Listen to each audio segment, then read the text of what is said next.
வதங்கின பிறகு டமாட்டோ வந்து இந்த மாதிரி நீளமாக கட் பண்ணிவிட்டு நம்ம வந்து ஆட் பண்ணிடலாம். டமாட்டோ வந்து பார்த்திங்கன்னா மேக்ஸிமம் கொஞ்சம் கம்மியாகவே போட்டுக்கோங்க. இன்னும் அது வந்து ஒரு மாதிரி புளிப்பு அதிகமாக போட்டுக்கிட்டோன்னா நல்லா இருக்காது. நாட்டு டமாட்டோ கண்டினா பாதியே போட்டுக்கோங்க.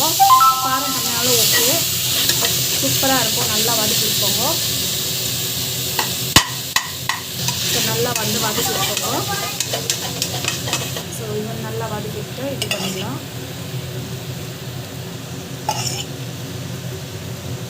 ஸோ இந்த ஸ்டேஜில் வந்து பார்த்திங்கன்னா நம்ம வந்து பிரியாணி மசாலா வந்து ஹோம்மேட் பிரியாணி மசாலா வந்து ஆட் பண்ணிக்கிறோம். ஸோ ஆல்ரெடி பச்சை மிளகா போட்டுருக்கோம். இதில் வந்து பார்த்திங்கன்னா மிளகாத்தூளோட காரம் அப்படி இருக்கும்.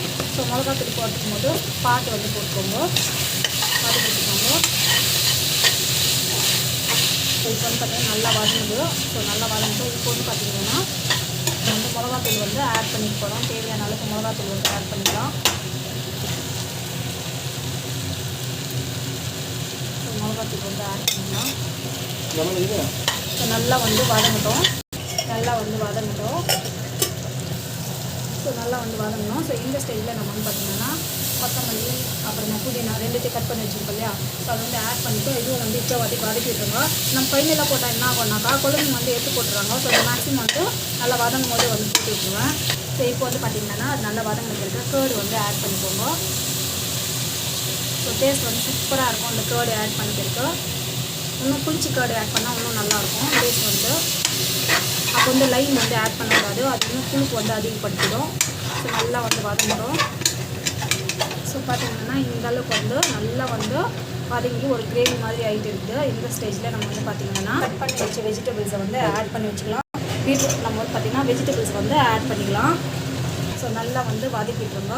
ஸோ நம்மளுக்கு வந்து பார்த்திங்கன்னா அந்த பச்சை வாசம் போகிற வரைக்கும் நல்லா வதங்கட்டும். வதங்கின பிறகு தேவையான அளவுக்கு தண்ணி ஊற்றிக்கணும். நம்ம வந்து பார்த்திங்கன்னா ரைஸ் எடுத்து போட்டால் ரொம்ப சிம்பிளான என்னோடய ஸ்டைலில் புலாவ் வந்து ரெடி ஆகிடுச்சு. இது வந்து பார்த்திங்கன்னா நம்ம வந்து டேஸ்ட்டுக்காக நம்ம புலாவ் மசாலா வந்து ஆட் பண்ணுறோம். நம்ம ஆல்ரெடி ஹோம்மேட் பிரியாணி மசாலாவும் ஆட் பண்ணோம், புலாவ் மசாலாவும் வந்து ஆட் பண்ணலாம். அது வந்து டேஸ்ட் வந்து நல்லாயிருக்கும், அதிகப்படுத்தும். ஸோ வதக்கிட்டுக்கோங்க.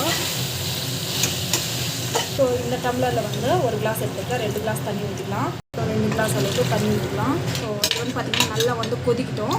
பொரிச்சு பேருக்கு நம்ம வந்து பார்த்திங்கன்னா ரைஸ் வந்து வாஷ் பண்ணி வச்சுருக்கேன். அந்த ரைஸ் வந்து ஆட் பண்ணிடலாம். சில பேர் வந்து பார்த்திங்கன்னா ரைஸ் போட்டு தண்ணி ஊற்றுவாங்க. ஸோ அப்போ வந்து பார்த்திங்கன்னா ஒரு மாதிரி முத்தி ஆகிடும். இந்த மாதிரி பண்ணிங்கன்னா நல்லாயிருக்கும். ஸோ நல்லா வந்து கலக்கி விட்டுக்கோங்க. ஸோ ஓரளவுக்கு வந்து கொச்சி நிறுத்து. ஸோ இந்த ஸ்டேஜில் நம்ம வந்து பார்த்திங்கன்னா ரைஸ் வந்து எடுத்து போட்டுக்கலாம்.